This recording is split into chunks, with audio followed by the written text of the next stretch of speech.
คืองย้ำแลงให้เจ้าแต่งผ้าเขาถึงย้ำเศร้าให้เจ้าแต่งผ้าง่ายหลักคำเอ่ยอย่าสินอนหลับไหลตื่นสายผิดเหตุให้เจ้าจีบมากไว้ประสงค์ใส่ผ้าง่ายเจ้ามีผัวให้เจ้าถิ่มใจเก่าคำเอ่ยเราให้น้อยให้เจ้าย้ายไพ่เราให้ใหญ่ให้เจ้าย้ายขวญ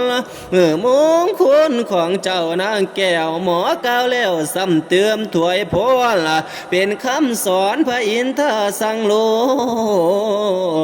กเจ้าหากมีโศกแล้วให้เจ้าคอยเพียนเอา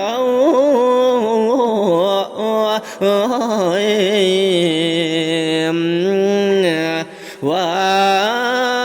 เนลมาเยความหลวง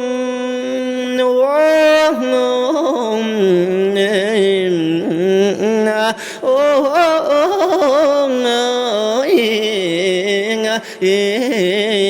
ว่ามาเยอะขวัญเอ้ยทั้งขวัญผัวเจ้าละให้มาสมเมียละอยู่นี่น้ำนี่น้ำถึงยามคำนะให้เจ้าเข้าบอนนอนหัวเฮียงหมอนให้เจ้าหักคอให้ได้เห็นหน้ากันตั้งแต่ละเสยสมเนยละสมนะเสย